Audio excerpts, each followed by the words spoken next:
Thanks for joining me. Welcome. Hi. I appreciate you. You have about 72 hours outside, or even less, Less. to come home. So 48 hours. You're a soldier. Tell me about yourself. I'm 41. Serving in the army for about 20 or so years so far. I work in high tech. I have my own company. We deal with some AI issues and things like that. And for the last 2 years, I've spent about, I think, 500 or more days in the army. 500? Yeah. How many days have there been since October 7th? I think like about 700. So. See, No, yeah, a bit more. so I'm not so good at math. My son's not here. Really good. But you're talking about well over 70% of the time you've been. Yeah. And you say you work in high tech, so how does that work? It's hard. It takes, we find more hours in the day. You're like working in Gaza? I work in Gaza, I work at home, I play with it all the time. I play with both sides all the time. All the field is full of... How does that mean that, so you've been working in high tech for many years, and you're in Gaza for over 500 of the 700 days? Not in Gaza, but in the different borders, I would say, or the different locations. So you bring your cell phone into Gaza and you're doing work on your phone? I have a laptop. Or you bring a laptop? Yeah. Yeah? Sometimes I can use it, sometimes I can't, so... I saw there was a picture of a soldier that was studying for his bar exam for law school. Yeah. In Gaza. Is this normal? You see people like... you're in reserve unit. Yeah. So the reserve unit guys are... tell me about how exactly do you keep your life going on while you're there? Because you can't just quit your job. No, we're looking after, this is going to be over sometime. And we need to prepare ourselves for the next stage of our life. So eventually, we need it's complicated. We have I would say we have 3 vectors of life. We have family, we have job, and we have midway and the reserve. So we need to balance the 3 of them all the time. When I come back home, then I can't go to vacations because I go back to work. It's complicated, but... So tomorrow morning, or by the time people are watching this, you'll already be back in Gaza. But yeah. What time? You said you're leaving early in the morning. 5:30, 5. And what time are you actually you're leaving in uniform? You get in uniform in the morning. Mm-hmm. You drive in your car. You drive an hour and a half, 2 hours. Yeah.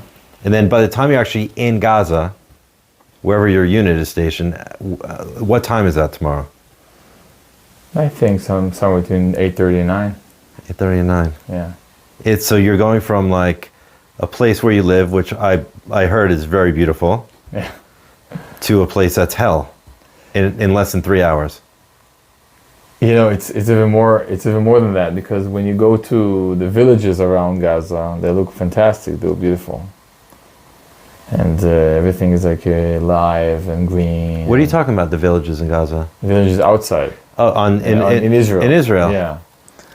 So once you get into the jeep or the vehicle, whatever, and you drive inside, then you see it's like hell. Yeah. It really messes with, because one of the big questions that we've got when I posted that we were going to be asking soldier questions, mm-hmm. One of the big questions was it's about your mental state. I mean, we know that PTSD is being diagnosed a lot earlier and a lot better than it was back in World War I. They used to call it shell shock. Basically. But from your experience going back and forth, does that mess with you? Does that really mess with your head? It's a good question, I would say. Or let me just reframe it. Is it when you come home, does it refresh you, or does it actually, because gets you even worse because you can't just focus on your job and that's it.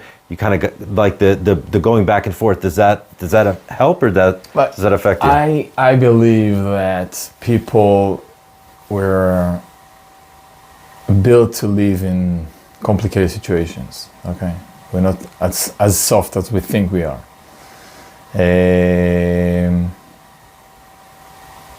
And it's all about focusing. So once you know how to focus your attention, your power into the right places, then I give up a lot of things. Yeah, I don't have time for friends, time for things like that. I don't have my hobbies and like things I like to do. I don't have time for them.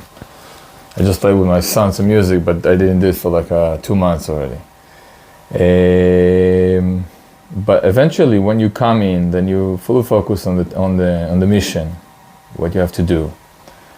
And when you go, and then when you find time, then you like focusing on other things you need to do. So it's like a machine, you know. You need to do this, then you do that. It's like that's how we live. Eventually, you spoke about PTSD again. I'm not a psychologist, whatever, but I believe that if you have a strong background and you have ability to to play with complicated situations, then we are let's say we're trained to do that. So we are trained to Well, who's trained to do that? People in general, or when you're a soldier you're trained to do that? When a soldier, think about it this way. Let's talk about a situation when you're in the battlefield, I would say. Okay, it's not like people imagine that you always fight. You don't, shoot all the time, right? Or be shot. You do what you do. You eat, you sleep, you talk to people, you do presentations, you do documents, whatever. You do things like you always do, like outside. And then, in a minute, everything can change. So it's like your mind is like a mindset that everything can be changed in every second. So you're always prepared for like what's going to come. So everybody are trained to switch their head from. Yeah, but not everybody's the same though, because I mean you're a commander. You've been in the army for what, 20 years? So your rank is you're pretty high up in rank as far as what's considered. Yeah. So you actually have more responsibility to be much more deliberate in your mental capacity, because you know that everybody's watching you. But for those people who no one's really watching, I mean, I'm hearing from people when I say, oh, I want to raise money for you guys need gear, you need helmets. No, we have everything we need. But there's a lot of people who need psychological healing and help. There's organizations that maybe you should help with that. That's what I'm hearing from soldiers. So, you're telling me like, okay, this is something that we're trained for, but you're speaking for yourself. I mean, you come off as a very like solid person. But for people who are just like a teacher or somebody's not in a place of challenging themselves so much, and all of a sudden you're thrown into this space, and then you're like, okay, now so walk down this block of destruction, and you never know what's going to come out of a tunnel, and they're constantly living in this like this level of like you said, any second something could happen. And I mean, do you have any personal experience with people that are like, listen, you have to take off your uniform and go home. You're not here. You shouldn't be here anymore. I believe, it's interesting because most of the people are not there. Everybody, look, it's not healthy. It's not a good situation. Okay, we didn't ask for that. We all, let's say, my unit, it's about 3,000 people. Everybody have their own jobs, students, families, whatever. Okay, nobody wanted this. I could say I didn't check it, but it could be 2-3% of people that can carry on. Every small unit has its own person who is like. And there's a mechanism that allows them to leave. There's a mechanism of shrinks to come in and check out the mental healthiness, etc. I could tell you that in the beginning we used to have, every time after we did a round, then we had this kind of 2 days in a hotel of psychological speak up and things like that. Yeah. And as much we moved on, then people stopped. It's like enough of it. It became let's go for a trip in the woods or whatever. Yeah. And let's go to a hotel and play in the whatever. People are tired of this psychological issues, and they're all like, just okay, we're trained for that. Let's just, and people come. People come like 90%. Yeah. All right, so let's move on from the psychological stuff because I know that you're limited with time. Yeah, okay. All right, one of the biggest questions that we have, because the audience here is from outside of Israel. Mm-hmm. So they hear what's going on in the media and the news. They see the protests around the world. And one of the biggest issues that people bring up is civilian deaths in Gaza. Yeah. There's a lot of questions involved in that. I mean, you know, I don't want to lead you in a certain way. So I want to ask you, just on the ground, you're fighting a war. I'm assuming you've shot your weapon before. It's just like the 3,000 of soldiers that are under you.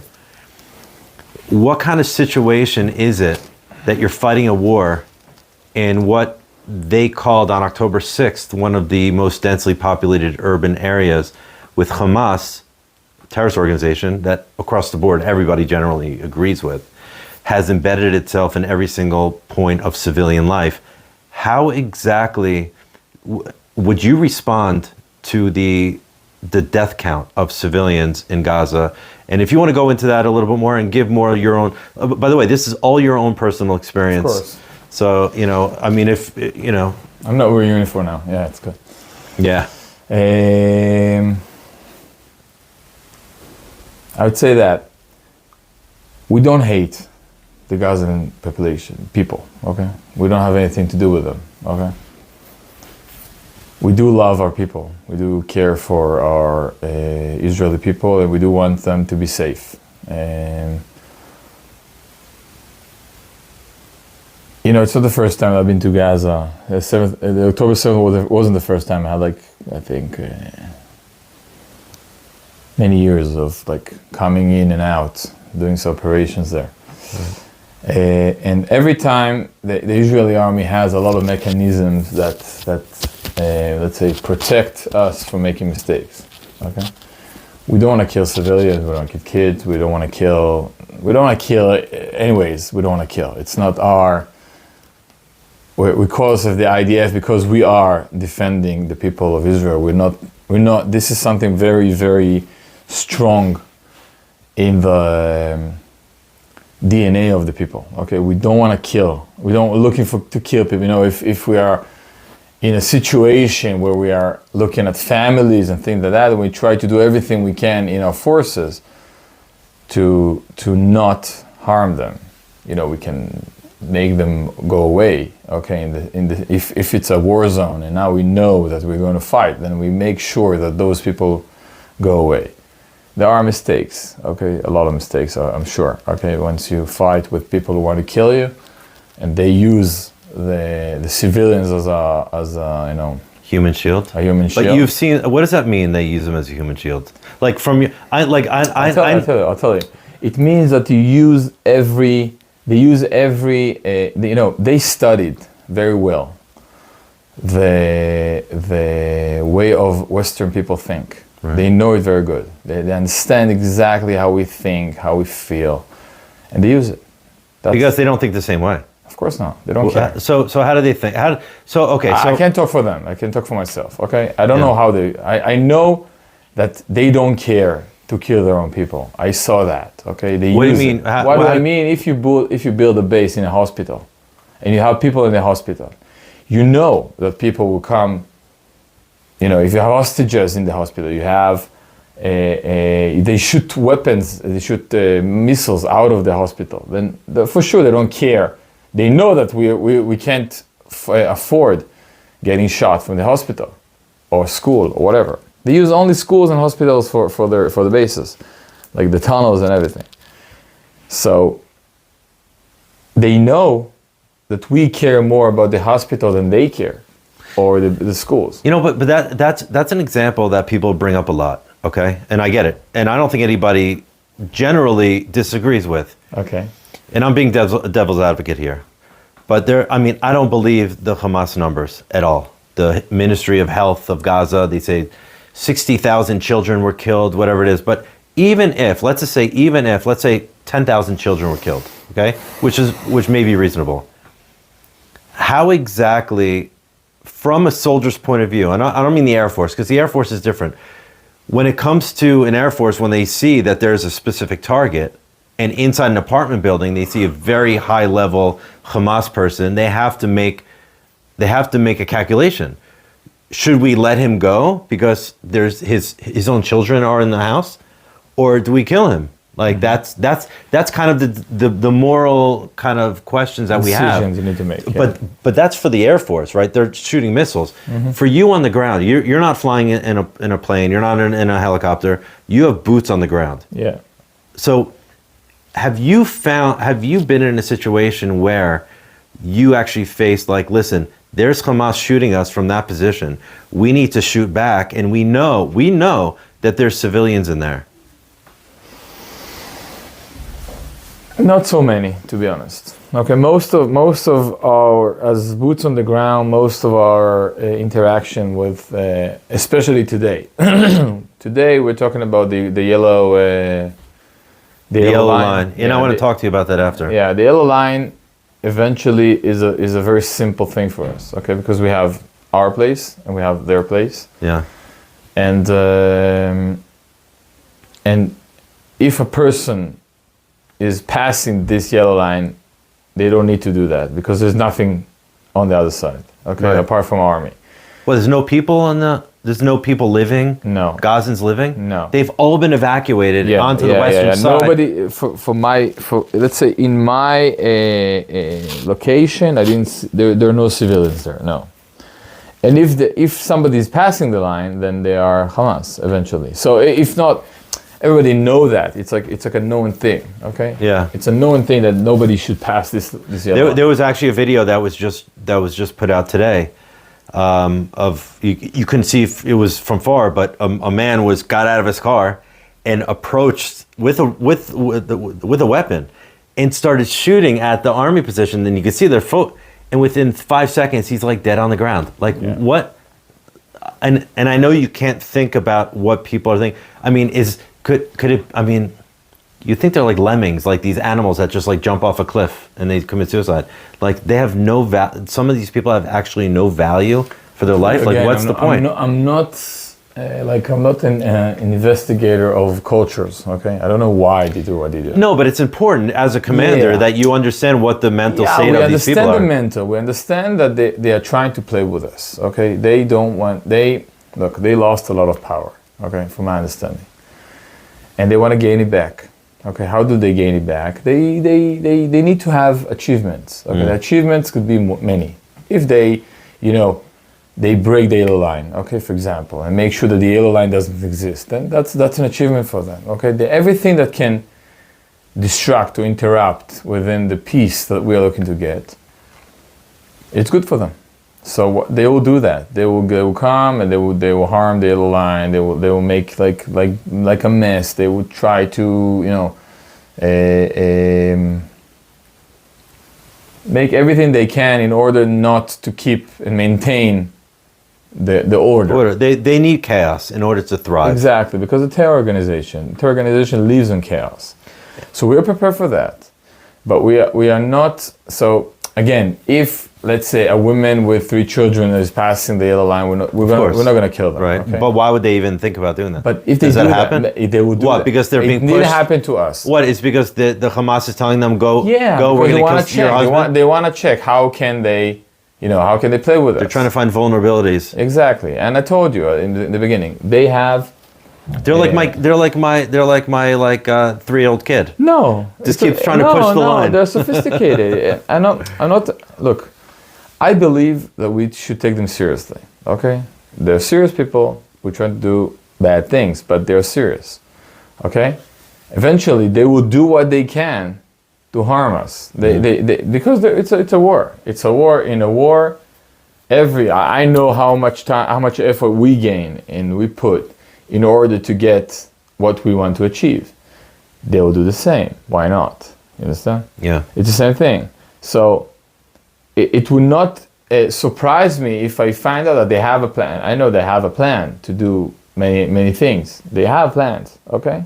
Why? Because they want to get their own achievements, like us. Everybody want to do, gain success. Their success is killing Jews. That's what they want to do. They're a terror organization. They want us out. So They want us out of where? Because October in October 6th. 7th, in October 7th, they said very straightforward. They said they came to the Gaza's the villages in Israel around Gaza, and they said this is settlements. Okay, we should get those people out.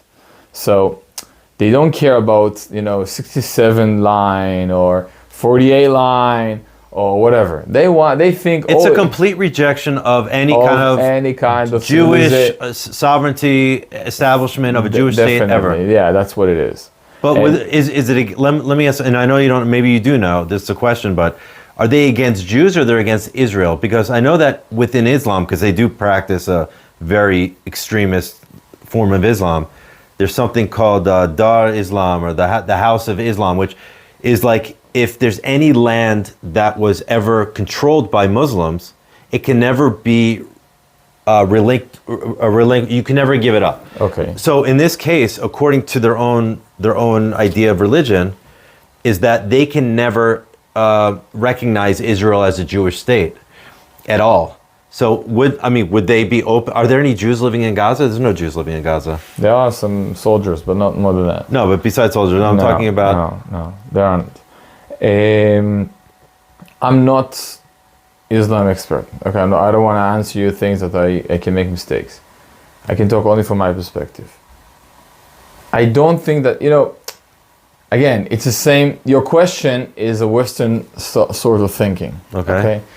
It's exactly, I think that's what I understand. It's exactly the point where you say, okay, in the Western civilization, we are against hating Jewish, but we will be open to hate the Israel society. Why? Because anti-Semitism is bad, but colonialism is bad also. So hating colonialism is, in the let's say in the shelters of the Western civilization, hating colonialism is good. Right. Okay. So that's what they say. They use this, like I said. Yeah. They say, okay, we don't hate Jew. Of course, we don't hate Jewish. Right. We even collaborate with extremist, ultra-Orthodox Jews that are playing with us. But they're useful idiots, because that's exactly their point. They use the our way of thoughts and say, okay, we know that the culture of the Western people is to make this differentiation between the anti-colonialism and anti-Semitism, so we use it. So we say that we don't hate the Jewish people, we hate the Jewish colonialism. But it's bullshit. It's like they will rape women, okay? Right. They do it because they hate the Jewish people and they hate Israel, and it's nothing for them. They're just like the Hamas. That's what they like. Yeah. Well, all right. When it now we're going into a different subject, which is. Let's try to 5 minutes. Okay. Yeah. Okay. So if we only have a couple minutes left, I really want to go back to. I was going to get into some sort of international stuff. What you think about people marching on the streets, chanting "Death to the IDF," whatever. But really, I'll tell you about that. Yeah? Yeah. Because you only have 5 minutes. Yeah, it's okay. Okay. Because I have other questions. I think it's funny. Okay. I'll tell you why. Because people live in many countries, okay, and they have their own problems. And every person has, every person has its own, close circle of problems, and as long as you get with big problem, then you get, so as long as you get far from the problem, then the problem becomes less interfering with your own self, but it's easier to deal with. You see what I'm saying? No, what do you mean? I'll explain it again. Let's say you have a problem with your wife, okay? So problem with your wife. No, you don't, but some people have. But let's say that you have a person, somebody in the room, has a problem with his wife. It hurts him very, very personally, right? Yeah. And it comes when he wakes up, when he goes to sleep, every time when he talks to his wife. It's all the time. and it's a real problem. It's a real life problem. Right. Okay. And the solution is very hard. You need to make some changes with yourself. You need to do some work about it. You need to work hard to change the situation.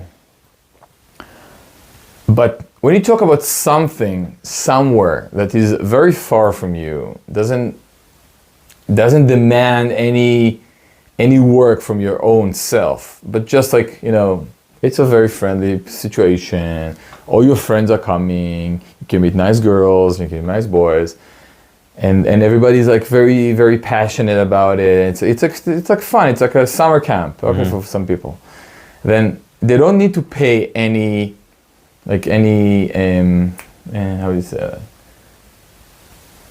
When I go back, when I have a problem with my wife, I need to pay a price to solve it. Right. Personal you have price. to go down deep. I need you to have do to expose something. things. I need to, you have to expose your ego and your vulnerabilities and everything. Yeah. But when you go and march against the death to the IDF, you're not giving up anything. No, in fact, you get social currency. Yes, exactly. Because now it's popular to go against the IDF. So you meet girls, you meet boys. It's fun. Yeah. You don't pay any prices about it. So when I see those marches, it makes me fun. It makes me laugh because those people are running away from their own problem that everybody have. No, but not just that, but you're in Gaza. You might be on your phone looking at a video of someone chanting death to the IDF, but you're actually looking at people who are targeting and trying to kill us. I told you before that I don't want to talk about Islam because I don't understand anything about it. Okay, it's not my 1 second, my wife calling me. I need to finish in 3 minutes. Okay, so I just say that I assume people don't like it. It's not fun to hear that you need to die, but they don't understand what's going on. Okay, they don't understand how Hamas is forgot. Hamas did everything they can to present to us in the world how evil they are. But now they play with it all the time. So you can see on for example, on Telegram that sometimes they're happy to kill us, and on the other day when we fight back, then they're so they play the victim. It's a game, right? And people buy it, and I don't blame them because it's not their problem. So they don't dive into it. They just make it happen. Yeah. Next question. So it's interesting because if you go back from when the world was fighting ISIS, ISIS made Hamas makes ISIS look like like Mickey Mouse at some point. And the whole world was against ISIS because look how evil they were, right? Because they were killing other Arabs, right? They're killing other Muslims. Yeah. And now you're dealing with the same type of people, even worse now, but they're killing Jews. And everybody goes against. I don't want to go there because I don't like to play the anti-Semitism card. But that's what it is. That's what it is. That's what it is. Clearly, that's what it is. Yeah. All right. Listen. So I just have one more question. Let me pick which question I have. No problem. Okay. I mean, generally speaking, like this. Listen, we have a quote unquote ceasefire now. That's never really, no one really sees a fire. It's all like this political, diplomatic BS nonsense. We're not full out fighting. Hamas, now we have a yellow line. Hamas is now obviously, they're part of this deal that we got back all the hostages that were alive, that they were supposed to disarm and they were supposed to leave power. Now they're obviously not doing that. They're gaining more power, they're gaining more arms, they're getting ready for the next round of fighting. And my question is like, what do you, I know you're not a sorcerer, you don't know the future, but what do you think the next few weeks, next few months are going to look like, and how long until we're completely done with this? I don't know.